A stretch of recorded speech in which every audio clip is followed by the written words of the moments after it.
Welcome back. I've been playing baseball for about 7 years now, and I live in one of the most diverse areas of Georgia. I played with kids that look like me, Hispanics and Asians, but very little black kids, and I wonder why. I'm Grayson Knight, and this is Baseball Podcast Are Fun. Today's guest, CJ Stewart, has been trying to help young black boys grow through baseball for years. He and his wife, Kelli, run L.E.A.D Center for Youth in Atlanta, a place and program designed to take kids with little opportunity and teach them life lessons through baseball. CJ is a former Major League Baseball player, is one of the few that can teach life lessons through baseball. Uh, and through his work is truly making a difference for black kids and changing baseball for the better too. Folks, please help welcome CJ Stewart. How are you, CJ? I'm good. I'm good. It's a pleasure to be on here with you. Great. And I am rocking my awesome baseball podcast or fun shirt. So I'm official. Mm-hmm.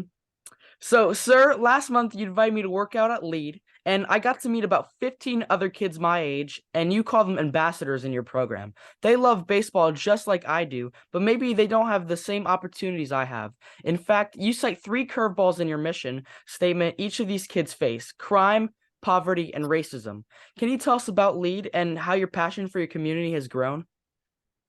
Yes. So, just starting again with that mission, you said it so eloquently and it's worth repeating. LEAD Center for Youth stands for Lunch Expose Advise Direct. And we use the sport of baseball to help Black boys overcome three curveballs that threaten their success: crime, poverty, and racism. I was born in 1976, and I am a Grady baby. And what that meant was two things. That meant that you were Black and poor if you were born in that hospital. Um, Atlanta Public Schools, which is the school system that I received my foundational education, it's the same school system that graduated Martin Luther King Jr.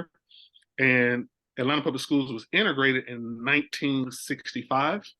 And the Braves came to Atlanta in 1966. 10 years after they came to Atlanta, I was born. And I was definitely not alive to see separated water fountains, colored water fountains, and white water fountains. But I definitely could see a big difference in my community of Bankhead, which is Northwest Atlanta, and the Buckhead community, which was more affluent and white. So I felt racism every day. And we're talking about a system of power that disenfranchises people based on their race. That's what racism is. And so baseball was my ticket out of poverty. Baseball was my ability to improve my social capital and financial capital. And I wanted to make sure that Black boys growing up in the same community that I was born and raised in had the opportunity to grow up to be major league citizens like myself. And so that's L.E.A.D.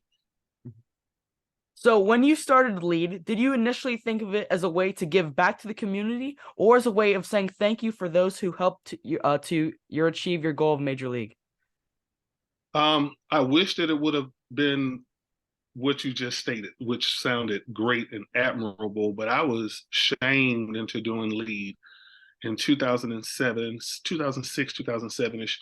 A white man named Stan Conway, very wealthy and successful real estate developer.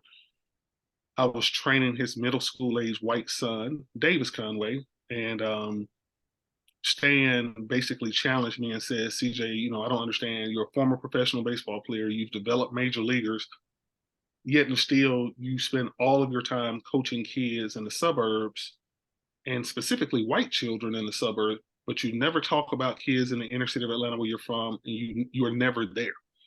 And so, as a result of that challenge and that shame that I felt was the birth of L.E.A.D. And Stan was one of our founding board members and financial contributors. And then as we started to go through the process of doing L.E.A.D, then I started to realize that this was the perfect way for me to say thank you to the city of Atlanta for pouring into me and helping me become who I've become. So I saw firsthand how valuable the program is. So how rare is it for your ambassadors to work out with a white kid, and how do you think that impacts them? So I know I was really happy for that opportunity.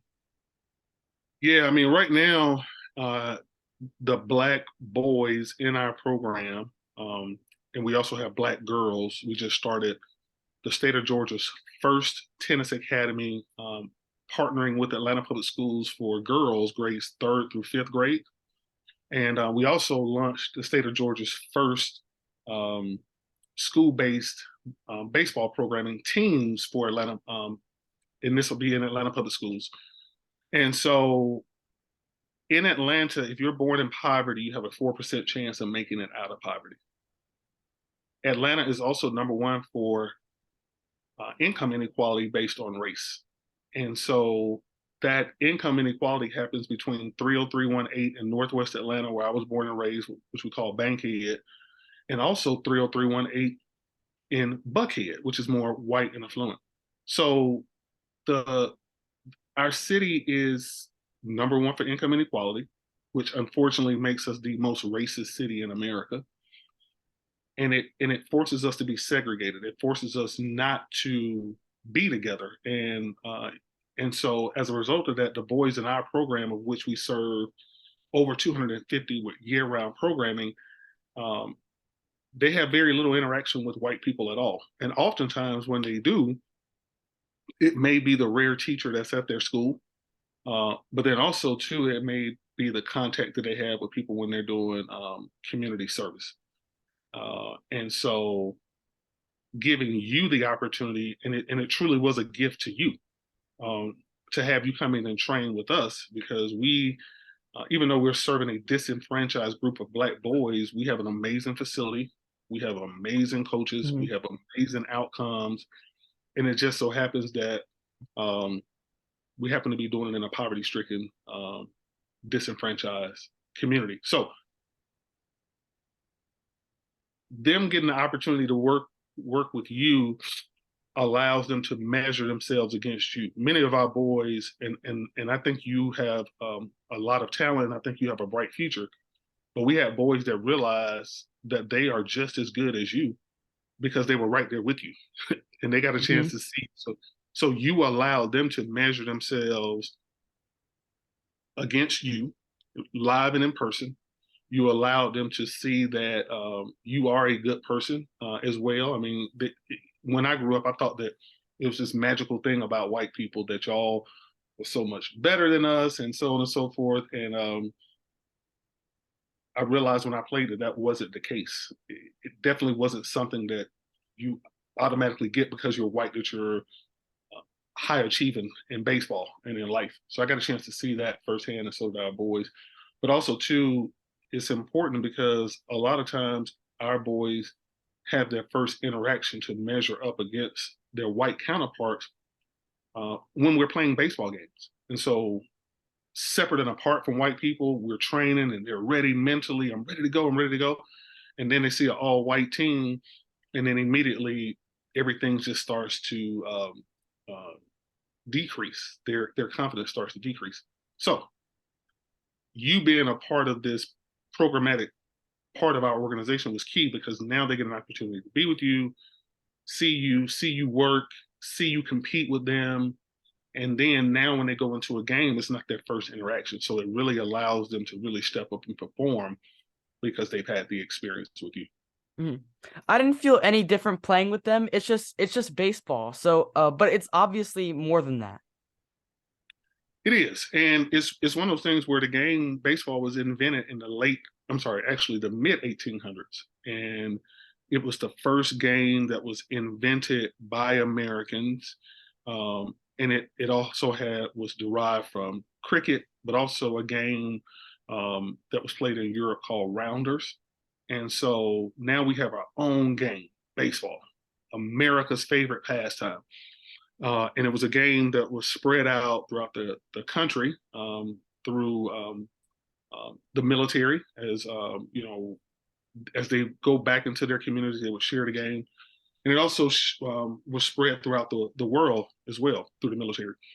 And by baseball being created, if you weren't playing it, then you weren't American.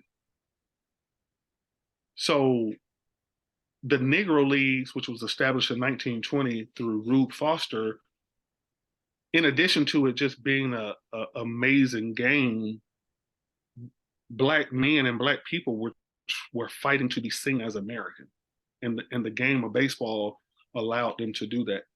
And one thing that a lot of people don't know as well too, as we talk about blacks in baseball, is baseball was introduced to Japan through the Negro Leagues. Did you know that? No, I didn't know that. So thanks to the Negro League baseball players, we now have Shohei Ohtani.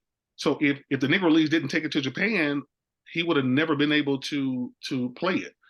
Hmm. Uh, Baseball was also introduced to Latin America, and it was also introduced to Canada by Negro League baseball players. Have you ever played in a baseball game at night? Uh, yes, I have. Okay, so night games were first introduced in the Negro Leagues.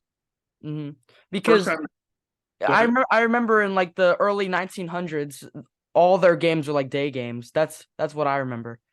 Yeah, and so now as a result of the Negro Leagues, and part of the reasons why the Negro Leagues invented the lighting system is because they created a tradition on Sundays where black people would go to church, and then they would have supper, and then after supper they would go and watch night games in the Negro Leagues.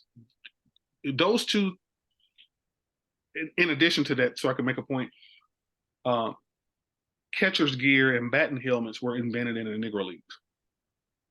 So the fact that Negro League players were playing night games, and the fact that we had helmets and catcher's gear, our players were safer than our white counterparts. Those two things alone really speaks to how good our players were, because we were able to play more and we were able to make more money.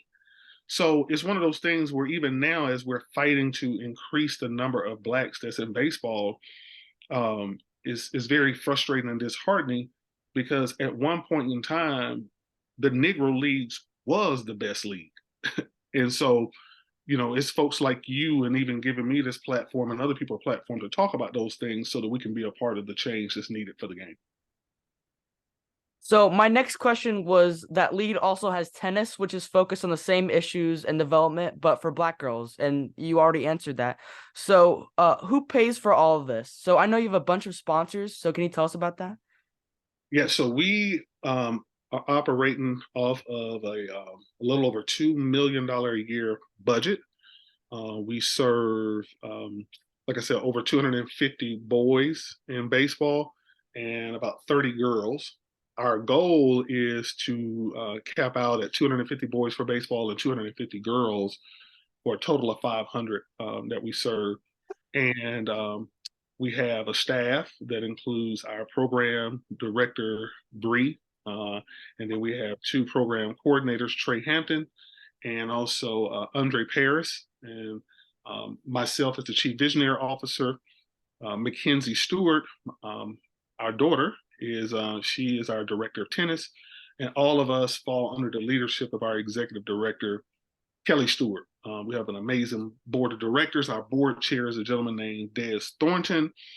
And then some of our sponsors and supporters include the Atlanta Braves, is one of our largest supporters, and they have been for many years.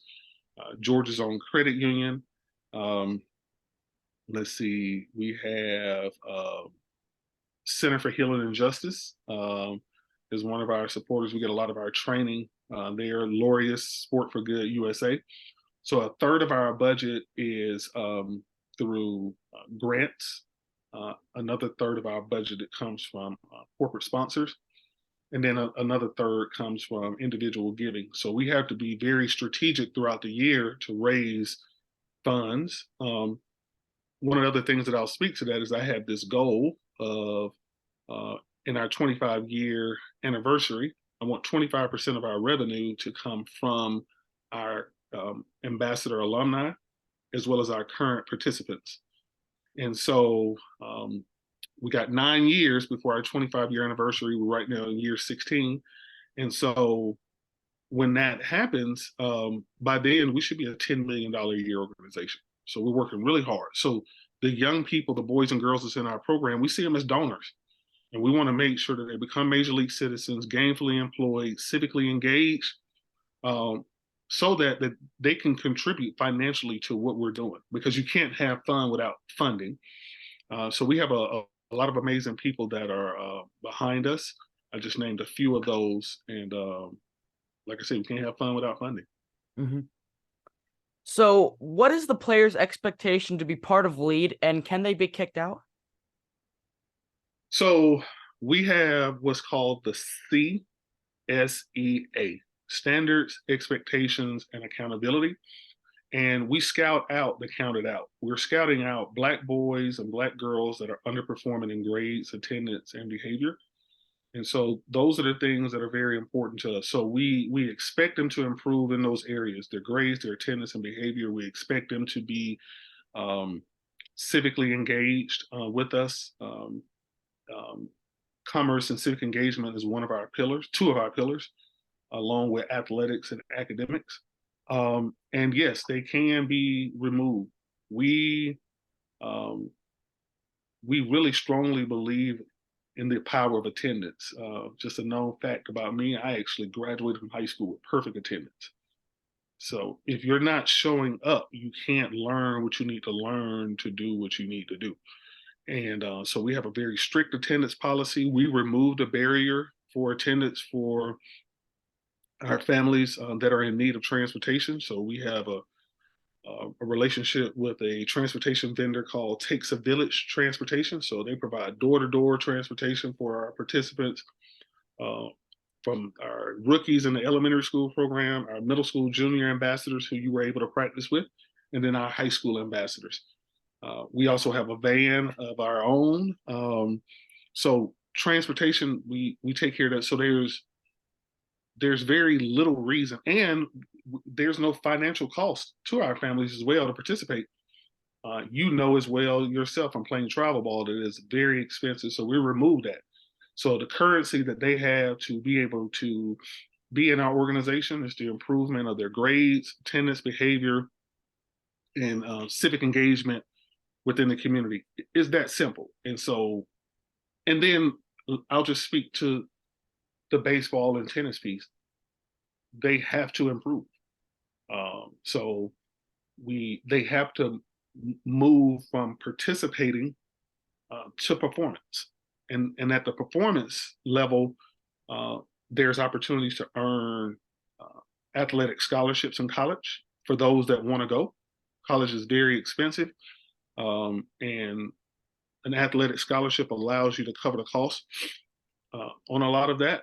And but we don't have scholarships that we can just give out on our own to them. So if they're improving in baseball and tennis, they'll be able to get those scholarships. And then just being able to play baseball, and you know this yourself, the life lessons that you're going to be able to learn will set them up for life.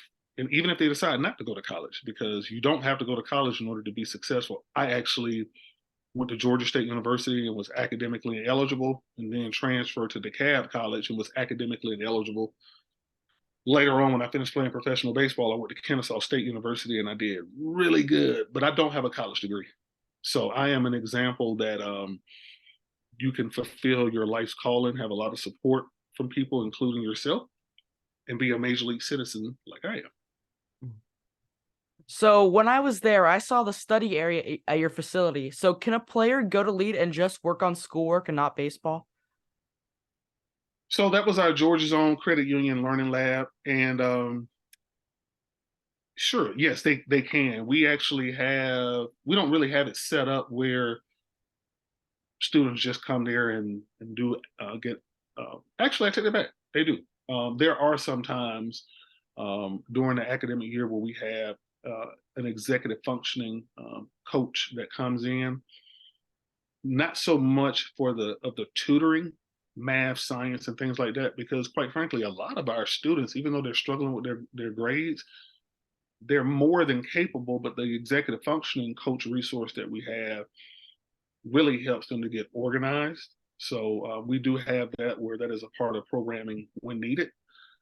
That's very important as well too, because the summertime, as you very well know, like that is big time competition time, and so our boys and girls cannot be struggling in school to the point where they have to go to summer school, because if they got to go to summer school, then we can't play in the tournaments. Um, but it is, the academic support is, when needed, is a part of our day. So a day in the life of one of our program participants would be them coming over to the L.E.A.D Center, practice from 6 to 8 p.m. And within that time, we'll have a station where they work with the executive functioning coach, who rotate out of that, do baseball practice, and then they have food. We provide food for them to eat as they're traveling home, which is important. So parents don't have to worry about trying to cook. All they got to do is just get them in the shower, get them in the bed. They've already done their schoolwork, and then also too, sometimes we have two barber chairs. I don't know if you saw that in the back portion of the learning lab, No. but sometimes during practice, we actually have barbers that come in to make sure that they get those good haircuts. So Nice. academics is one of our pillars, along with athletics. So we understand the importance of that. Mhm. So the L.E.A.D website says that 100% of the boys who have completed the ambassador program have graduated high school, and 93% have enrolled in college. So how much pride do you feel for these boys when they achieve these results? I love it. I mean, it's amazing. And one of the things that we do, we have a tradition where upon graduation, they earn their L.E.A.D champions ring. And we partner with Johnston's to provide those, the same ring company that the Atlanta Braves used when they recently won the World Series in 2021. Go Braves! Um, and that ring is a marker that they have completed something that is very rigorous. One of my jobs as the chief visionary officer is to make sure that our program has that rigor, the same rigor that I experienced when I was a kid, being in Atlanta public schools, being a part of Atlanta Parks and Recreation, um, being a member of Elizabeth Baptist Church. Life wasn't easy for me, and there were no handouts. Everything was earned. Completing our program is hard. So when they do graduate, is very emotional for me. They take a lot of bets to see if I'm gonna cry. I've had some years where I haven't, but for the most part, I'm in tears because um, if you're black in Atlanta, like the statistics that I gave, you got a 4% chance of making it out of poverty if you are in poverty, if you're born into poverty. We're number one for income inequality in America based on race. So we don't have the capacity nor the desire to help every black child that's in Atlanta public schools. We have no desire to do that. But we do have a program where we have 250 boys, right now 30 girls, and the goal is to get to 500, 250 boys, 250 girls. And if we do that, then we will make sure we have these major league citizens that can make sure that life is better for all of those people that we can't touch directly. So before we start to wrap up, I want to pick your brain about the MLB. So I watch a lot of baseball, and there are not a lot of black professional baseball players right now. But my dad said there are actually a lot more in the past 5 years, in the past decade. So why do you think there are fewer black players than the 80s and 90s? And do you think a change is coming?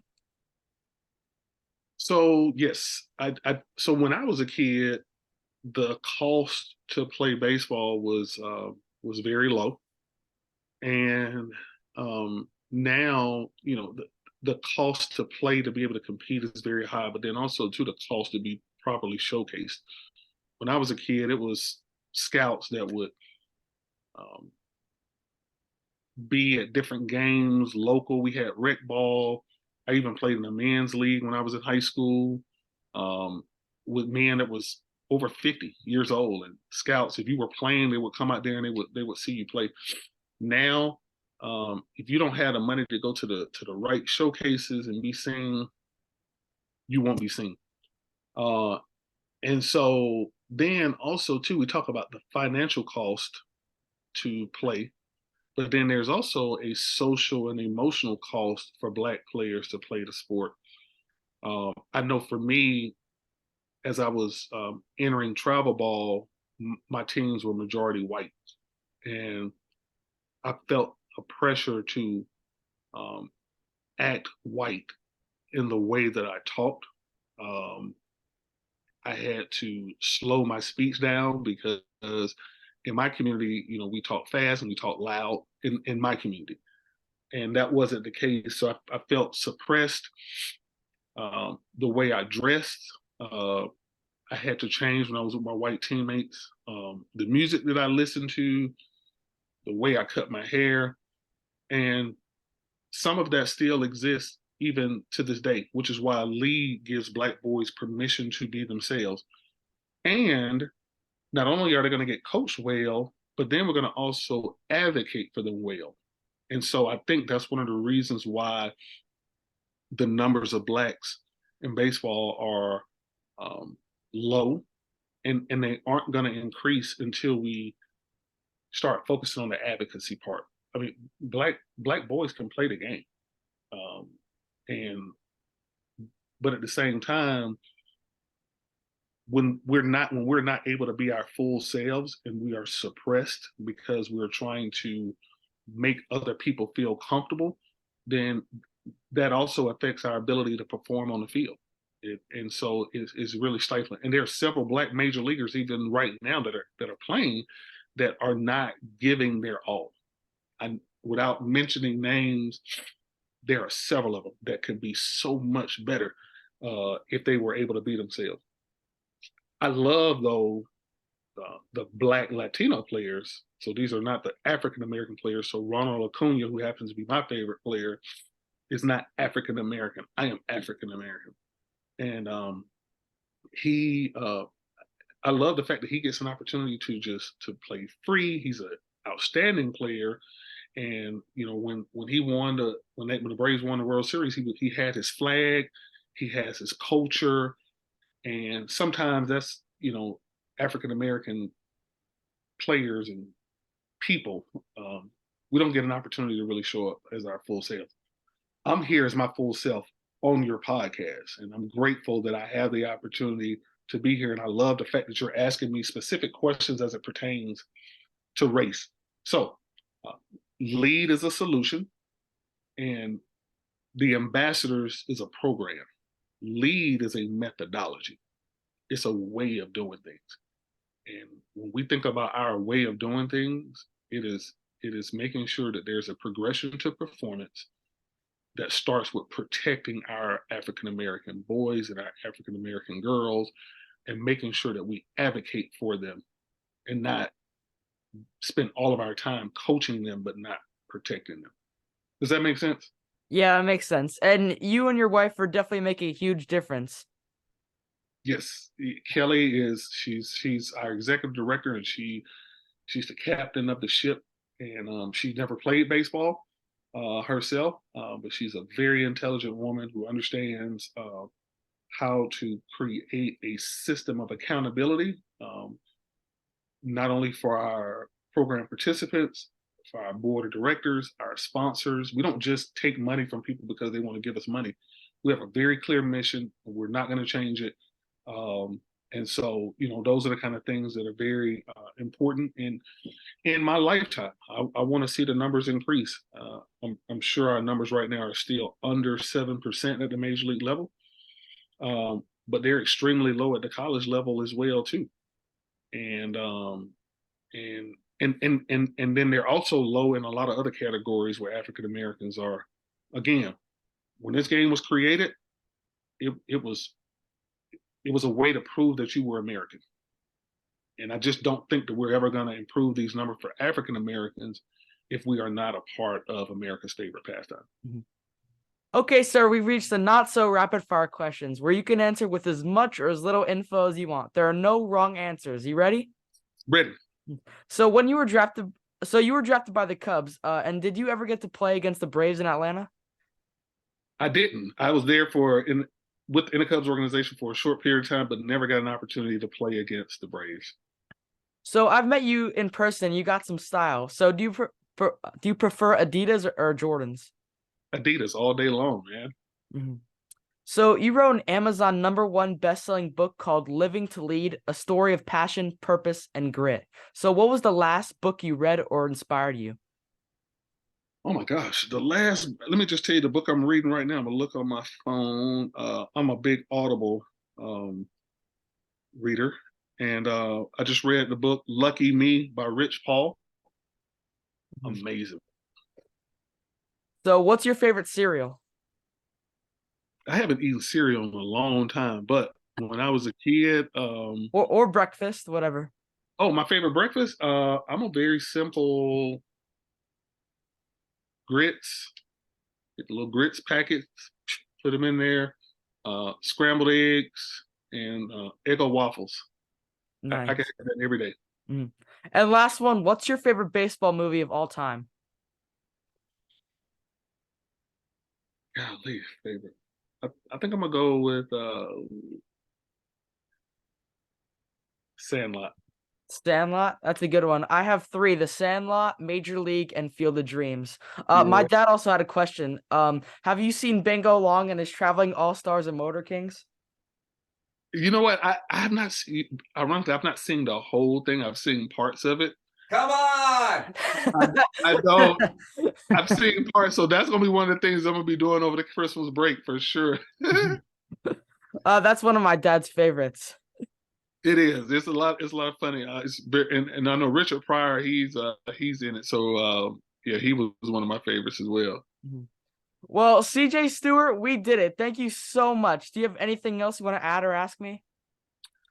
Um, Nothing that I want to ask, but I just want to tell you thank you for this assignment for me. I say no to invitations and yes to assignments. I mean, this is the kind of thing that um, as I'm focusing on making an impact in this world through the sport of baseball, this gets me closer to doing it, being with you. So um, I appreciate you and just excited to see your career continue on and off the baseball field. And I feel blessed that I had an opportunity to be with you today. Well, I want to thank you again for all that you're doing and for having me over at LEAD. And I want people to visit leadcenterforyouth.org for all the information on LEAD and how they can help donate. And CJ, you're on Instagram at I am CJ Stewart, so please give him a follow and LEAD on Instagram. And you can And help also, and also and I also want your listeners to follow me on Discord, on our Discord channel for the Adidas community. That's really important because it really allows me to, even from this podcast, to even go deeper. So I give people some behind the scenes things that allows me to get these kind of amazing questions that you asked. Mhm. And you can help my show by subscribing to Baseball Podcasts Are Fun on YouTube and Spotify, telling a friend, and following at Baseball Podcasts Are Fun on Instagram. Please check back soon for an all new guest. Until then, that was CJ Stewart. I'm Grayson Knight, and this was Baseball Podcasts Are Fun. Don't forget to swing for the fences. See ya.